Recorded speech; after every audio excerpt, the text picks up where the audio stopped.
persona que ha demostrado que tiene causas en boca, que fue un inasistente conspicuo al Congreso de la Nación cuando fue diputado, que tiene causas como jefe de gobierno, que tiene causas, con el caso Rousselot es uno, pero como empresario, ¿qué se podía esperar? Está haciendo esto, un negocio donde mucha gente se beneficia. Hay muchos beneficiados, hubo una fuga importantísima de dólares. Esto no es equivocación. Cuando vos sos pirata y sos perverso, no se puede esperar otra cosa. Por eso, hace media hora hice una comparación. ¿Qué se puede esperar de Piti Álvarez? Esa media hora que ya pasó, ahora va a venir otra media hora. Bueno, hola, pero bueno. Trota, ¿cómo le va? ¿Cómo estás, Horacio? Bien, todo muy bien. Bien, preocupado. Todos Preocupado. estamos Porque preocupados. una cosa es que pensemos en voz alta, y cuando recién yo estaba leyendo títulos vinculados con la universidad, usted está al frente de una universidad muy importante, donde en un momento determinado uno proyecta lo que viene. ¿Y qué es lo que viene? ¿Habrá lugar para todos ellos que mueven la cabeza, para aquellos que se quieren formar?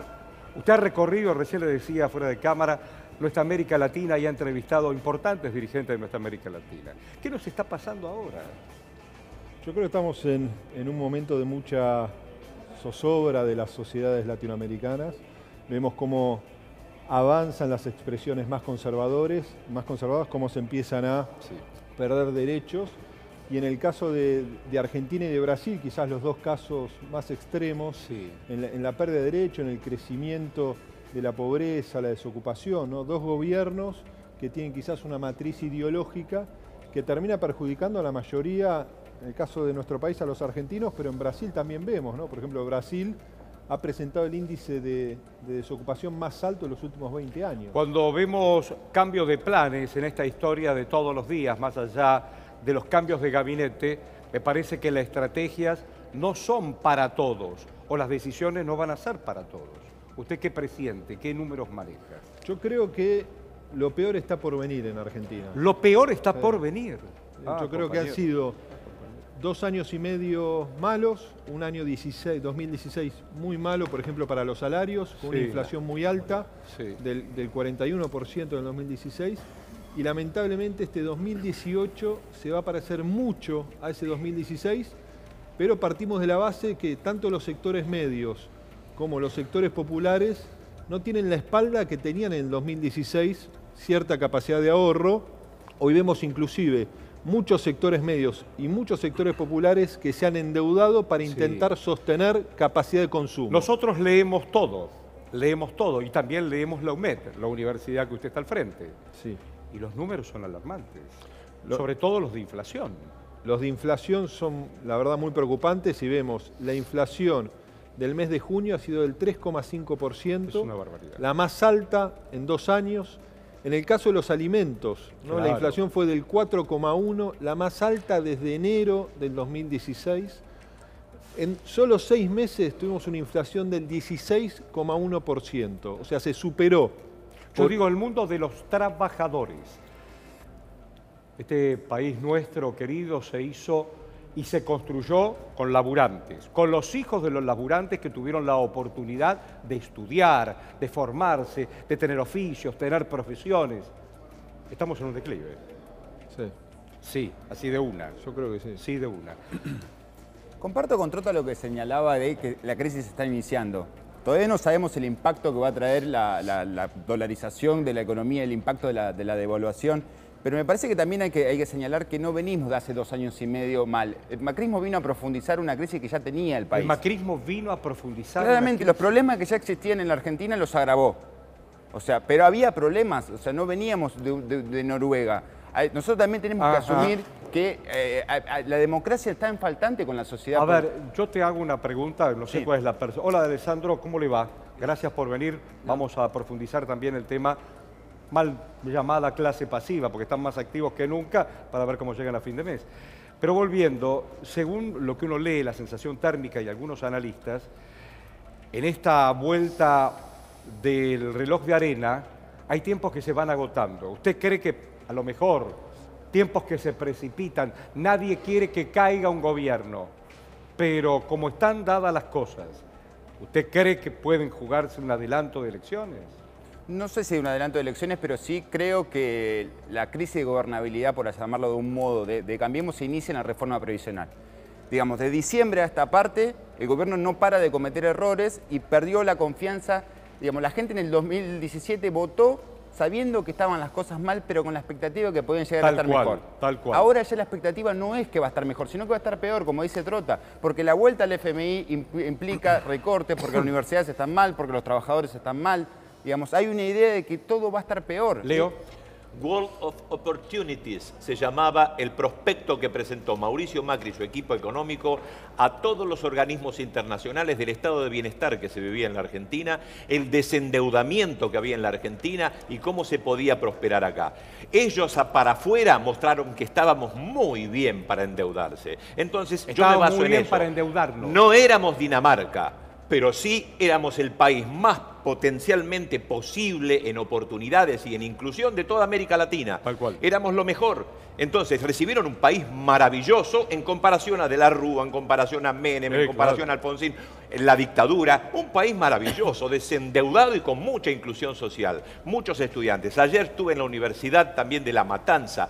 ¡Qué universidad maravillosa! Parece una universidad sueca y eso no se logró nunca con un gobierno de derecha. Fueron diferentes gobiernos, pero que lograron que La Matanza, como Quilmes, como la UMED, sean un potencial maravilloso, es un lujo. Bueno, Macri quiere destruir eso porque no le interesa que el morocho estudie. Dale. Es eso. Entonces, Trota, ¿qué pasa en tu universo? Contame. No, yo creo que el sistema universitario argentino es un sistema universitario federal, democratizador. Vemos la enorme cantidad de universidades que se han creado que permiten que los sectores populares, digo, hay universidades como José C. Paz, donde más del 90% son primera generación, Hurlingham 95%. Digo, ese es un ejemplo de la voluntad de progreso, tanto individual como colectivo de nuestra sociedad, ¿no? Pero la preocupación que uno también observa es, nosotros desde la UMED tenemos un observatorio de la deuda externa. Para el último mes de este año, en el mes de diciembre, la deuda va a ser el 82% del Producto Bruto Interno. Explícale, por favor, a nuestra gente qué es el Producto Bruto Interno. Bueno, es todo lo que produce la Argentina. Y el 82 hay que dárselo. El 82 va a estar en deuda emitida principalmente por este gobierno, que ha emitido en 2 años y medio 130.000 millones de dólares. Es brutal. ¿No? Y uno se pregunta, esos 130.000 millones de dólares es como cuando nuestras familias nos endeudamos.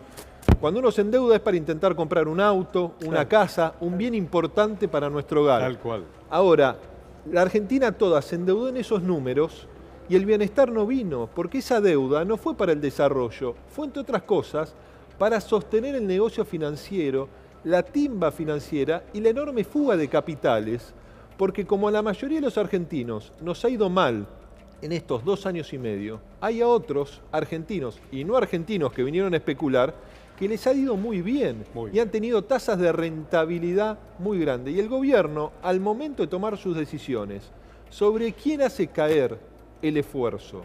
¿No? Sobre los jubilados, que están perdiendo frente a la inflación, sobre los trabajadores, ¿no? Que los salarios al mes de junio están perdiendo casi el 10% de su capacidad de compra si lo comparamos con lo que eran los salarios en diciembre del 2015. Entonces, ahí hay una Argentina que sufre cotidianamente las consecuencias de un modelo económico agotado, que si no cambia, ¿por qué vamos a esperar resultados distintos? Que es la pregunta que nos debe interpelar a todos los argentinos. Si no cambia, ¿por qué? Vamos a esperar otro resultado. Calvete, ¿cómo te va? Gracias por venir. Hace mucho tiempo que ves el ida y vuelta de la economía en diferentes espacios. Ahora tenés incluso un estudio donde estás mirando la Argentina. ¿Qué diagnóstico tenés? Bueno, fundamentalmente sí, es coincidente en la retracción del consumo. Hay una realidad, sobre todo en los sectores medios y bajos, de lo que es la inflación y particularmente en alimentos. Nosotros desde INDECOM, que es el Instituto de Estudios de Consumo Masivo, lo que estamos midiendo, y tenemos este primer semestre, el acumulado, desagregando servicios y otros bienes, el canasta básica alimentaria está rondando 21%, 21,7% para ser más exactos. ¿Y qué significaría ese número? Y bueno, si hacemos una proyección, nos da en alimentos de canasta básica, sobre todo el segmento D1, D4, que es la base pirámide de consumo, una proyección de casi 40 puntos. Obviamente, si nosotros promediamos eso con otros bienes y servicios, sumados a todos los servicios regulados por el Estado, que es básicamente transporte, y en el caso de combustibles, que no nos olvidemos que hoy están desregulados, pero hay algunos aumentos en puerta, el promedio nos está dando un 3,5, un 3,6%. En esto de los números, los días a venir son muy difíciles. ¿Cómo lo imaginás vos? Sobre todo, esta clase media que quiere y no puede. ¿Cómo lo imaginás en esta convivencia incluso dentro de la propia universidad? Bueno, lo que uno observa es que la inflación de este año va a ser más alta que la del 2017, va a superar el 30%, con salarios, ¿no? Porque todo lo que fue el proceso paritario fue apretado por el gobierno, fue presionado por el gobierno. Entonces, uno es donde observa que el ajuste más importante que va a tener que hacer los sectores medios y los sectores populares se viene ahora, ¿no? Porque las tarifas van a volver a golpear fuertemente. Digo, la incertidumbre que tenemos todos, que no sabemos cuánto nos va a venir de gas, ¿no? Porque uno dice, no, me va a venir 1.200. Hay vecinos que le han venido 8.000 pesos de gas, ¿no? Y son jubilados que tienen una linda casa, pero que no pueden hacer frente a ese aumento absolutamente irracional. Y un gobierno que no tiene sensibilidad, un gobierno que quizás son funcionarios que nunca han tenido ninguna privación, que quizás no les importa cuánto pagan de los servicios públicos en su casa, está muy disociado de la realidad de la mayoría de los argentinos, ¿no? Y para ponerte un ejemplo, ¿no? Como un funcionario en el Ministerio de Transporte autorizando el aumento del colectivo afecta a millones de argentinos. En la Universidad de José C. Paz, me decía los otros días un docente, en el último aumento del colectivo llevó a que pierda el 15% de los estudiantes en su Vos recién materia. hiciste una referencia a quienes nunca estuvieron en el territorio. Creen que son solamente una planilla. Fíjate vos, fíjense todos. Vamos a irnos a Marco Bustamante, está en el puerto. Hoy el presidente de la República, le habló, hola Analía del Franco, ¿cómo estás? Le habló a los empresarios portuarios. No sé a quién, pero estaba todo Fashion Weeks, ok. Pero estamos en el puerto donde los trabajadores tienen otra versión. Es decir, en la empresa está todo bien. Es la versión de los despidos, es otra historia. Morto la batalla de mentira, batalla de persecución a los delegados portuarios por los puestos de trabajo, la lucha sigue. Marquito Bustamante, buenas noches, aquí en Bonn. Hola Horacio, muy buenas noches. Sí, está todo bien, pero aquí 200 trabajadores portuarios están haciendo una olla popular en la puerta misma del puerto de la ciudad de Buenos Aires para reclamar ser reincorporados a este lugar. Estamos si hablas de reincorporados, hubo 200 despedidos. Exactamente, Horacio. Hay 200 despedidos aquí en el puerto de la ciudad de Buenos Aires. Y estamos con Leonardo, que es delegado, que te está escuchando, Horacio Bonn. Hola Leonardo, aquí Horacio. Horacio, buenas noches. ¿Cómo te va? Un abrazo. ¿Qué tal? Buenas noches. Contame por qué los echaron, por qué los despidieron.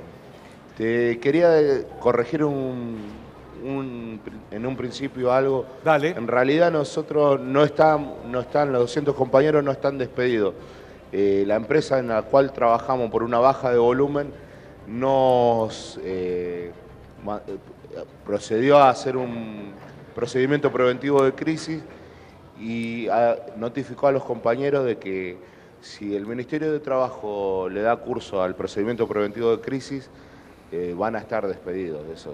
Bueno, es un dibujo que está utilizando algunas empresas del Estado y algunos particulares, como para jugar, entrar y salir del propio trabajo. 200 trabajadores, 200 familias. ¿Cuál es la realidad de cada uno, más allá de la biografía? Contame cómo lo están viviendo. Es complicadísimo, Horacio, porque nosotros tenemos un trabajo realmente complicado por el tema de la peligrosidad, porque manejamos mucha carga peligrosa y nosotros manejamos, por ejemplo, en nuestros casos, manejamos máquinas a 40 metros de altura. Sí, claro. y tenemos mucha gente al lado. Y imagínate cuál es la realidad de que llega un telegrama y te dicen que vos estás en un procedimiento preventivo de crisis. Tenemos compañeros con problemas de depresión, angustiados. Mira, a medida que vos ibas contando, en la década del 90, si mal no recuerdo, con la bomba del 2000, hubo una película que se llamó Mundo Grúa. Mundo Grúa, que era un hombre con años vividos arriba de esa grúa de 40, 50 metros, que también le dicen se terminó por los años, porque no hay más lugar. Y el tipo arriba se hace todas las preguntas, no solamente qué hace despedido, y la responsabilidad de mover cada palanca a veces no se dimensiona, y también no se paga como debiera pagarse. Sí, tal cual, Horacio. Esto es lo que estamos viviendo y nosotros como delegados sabemos cuáles son las realidades de todos los compañeros.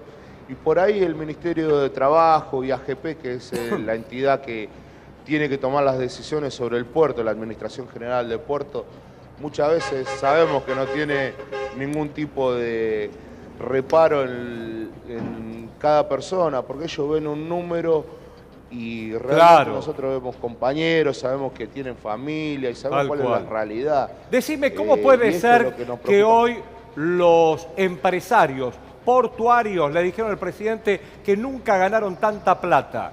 ¿Por qué no la reparten? ¿Por qué no se sientan a negociar? Es lo que nosotros queremos y de hecho ya hace 2 años que venimos planteando junto con nuestros gremios. Somos la Federación Marítima Portuaria y de la Industria Naval. Y acá en el puerto somos 5 sindicatos, de los cuales 4 pertenecemos a esta federación. Y nosotros queremos ser parte de las negociaciones, porque acá los funcionarios, tanto Dietrich como Gonzalo Mórtola, que es el interventor de AGP, ellos ven proyectado un puerto a futuro, ven el puerto del futuro, y realmente nosotros en ningún momento, hace 2 años que venimos peleando por esto, queremos ser parte de ese puerto futuro y sentarnos a hablar con ellos y ser una de las partes de las patas de la mesa para decir, bueno, nosotros en ningún momento en este doble a los avances tecnológicos. En este doble discurso del gobierno, mientras los estamos viendo a ustedes, hay algo que se llama pantalla partida. En un lado te estoy viendo a vos con el resto de los compañeros y por el otro lado, en uno de los tantos edificios ahí en Puerto Madero, el presidente, lo veo al ministro Echevere, hombre de la rural, jugando con sus propios intereses, al ministro de Trabajo mirando para otro lado y todos los empresarios diciéndole al presidente, tenemos que abrirnos al mercado, tenemos que salir con nuestros productos. Todo entra y sale en el puerto, todo entra y sale en el puerto. ¿Y quién lo levanta? Todos los que están ahí en la mesa nunca se arremangaron ni para levantar una bolsa de papas. Entonces, ¿por qué la están cuidando? ¿Qué es lo que se está administrando? Sí, nosotros, Horacio, sabemos que acá en el puerto hay muchos intereses, porque ya te digo, yo no sé si conocés la parte de Buquebús, ahí había una parrilla ferroviaria de la cual los trenes que ingresaban al puerto tenían una especie de estacionamiento y era un lugar previo a ingresar al puerto de Buenos Aires. Eso por decisión unilateral de los interventores de AGP, ese predio se cedió para negocios inmobiliarios. Acá enfrente, sin ir más lejos, hay un lugar que se llamaba, era un lugar histórico, que era el Hospital Ferroviario. Claro. Se tomó, ese lugar se está demoliendo y están dando paso a una obra de Cuartier, que se llama Cuartier Retiro. Claro, todos son negocios, todos son negocios. Sí, todos son negocios. $10.000 el metro cuadrado vale. Claro. Acá, el hospital ferroviario, que supo ser en la década del 40 y 50, donde se atendían todos los trabajadores ferroviarios. Hoy anda a curarte donde puedas. Y se van a quedar hasta ahí, ¿hasta dónde? Es realmente preocupante ver como gente muy ligado al gobierno, son gente que salieron nosotros le decimos acá a los Newman Boys, porque las personas que están tomando estas decisiones salieron de Cardenal Newman, y son prácticamente amigotes de lo que hoy están gobernando. No tienen ni siquiera la grandeza de decir a los trabajadores, muchachos, está bien, nosotros queremos un puerto competitivo, tecnológico, pero nos sentamos a hablar con ustedes y ver cómo salimos de esto. Y realmente no tenemos ningún tipo de respuesta, Horacio. Ya te digo, la terminal a donde se maneja la gran mayoría del movimiento portuario, que es la terminal 1, 2 y 3, el proyecto que tiene AGP es hacer una terminal de crucero. El 80% y el 90% hasta diría de la terminal que mejor opera a nivel de espacio, físico, todo, quieren hacer una terminal de crucero, un shopping hermoso. Mismo reconoció Gonzalo Mórtola de que quiere hacer una especie de corredor para que los cruceristas bajen de acá y entren directamente a la capital federal. Nosotros no vemos cuál es la importancia, porque la mano de obra portuaria es calificada. Vamos a seguir en el puerto. Vamos a seguir en el puerto. Ida y vuelta, sigo con los invitados y no te vayas, Marcos. Así seguimos escuchando a los compañeros. Hola, Analía, ¿cómo te va? Muy bien, gracias. ¿Por qué hay prioridades para muy pocos y privilegios para muy pocos y tanta desigualdad hoy por hoy? Sobre todo negocios, y las elecciones están cerca. Bueno, me parece que hay un plan, ¿no? Y en ese sentido, parece que no hay interés de moverlo. Y las elecciones, bueno, digamos, esta sensación tengo yo, ¿no? Que desde el oficialismo hay un plan que parece que no hubiera, pero que lo hay. Van a llegar hasta el hueso. Y la percepción de la población es que lo hay. ¿Y vos ¿no? cuál crees que es el plan más allá de lo que determina el Fondo Monetario?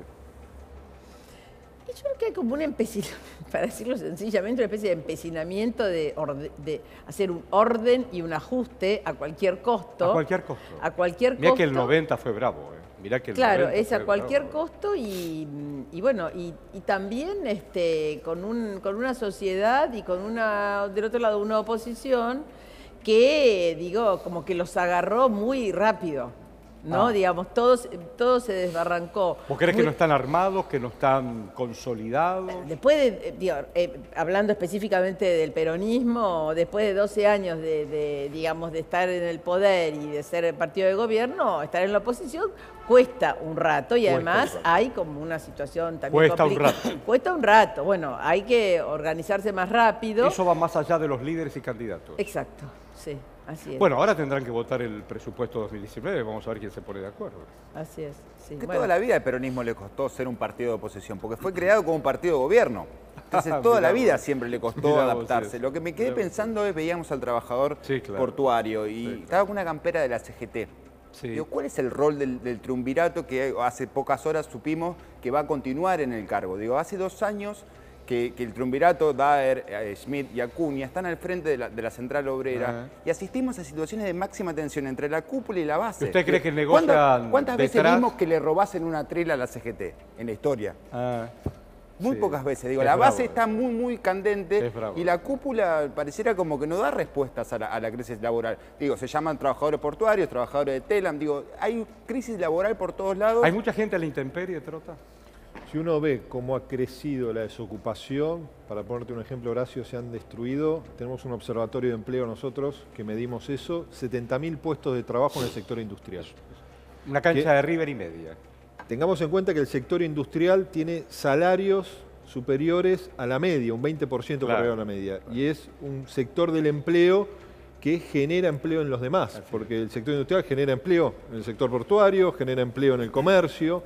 Entonces, creo que ahí hay una premisa que este gobierno desconoce, ¿no? Que gran parte de nuestra economía depende del mercado interno. Más del 70% de nuestra economía depende del mercado interno.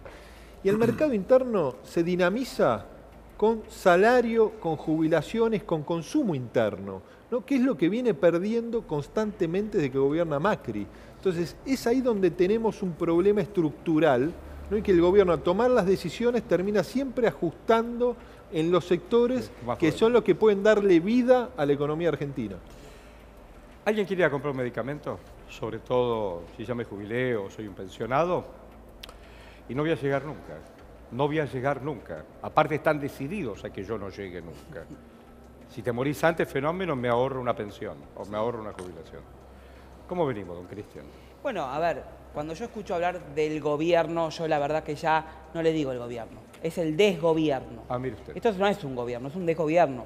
Esto es un no gobernar, porque el gobernar para unos pocos en contra de unos cuantos, que son los pobres, los jubilados, los que cobran la asignación universal por hijo, las pensiones no contributivas, los 17 millones de vulnerables que hay en este país, no es un gobierno, es un desgobierno. Y fíjese, Horacio, que acá se hablaba de la caída del poder adquisitivo. La caída del poder adquisitivo en el jubilado, según la Defensoría de la Tercera Edad, habiendo tomado los relevamientos que se hicieron entre marzo del 2015 y marzo del 2018, la canasta básica del jubilado aumentó 153%. O sea, que al jubilado se le cayó 153 veces su estantería.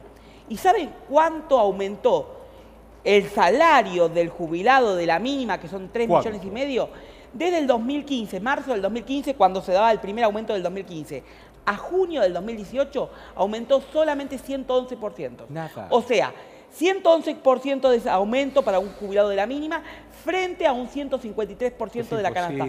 O sea, están perdiendo fortuna en lo que es el haber. Ahora, cuando vemos esta situación de este desgobierno que oprime y que hoy ya el diario Clarín, principal impulsor de la campaña de Macri o de la política de Macri, una nota donde un periodista dice que la caída del poder adquisitivo en este último semestre del jubilado fue 4 puntos por debajo de la inflación, estamos diciendo que el jubilado se muere de hambre. Y que... Hambre. Y que si estamos viendo una situación muy crítica es con los que ya no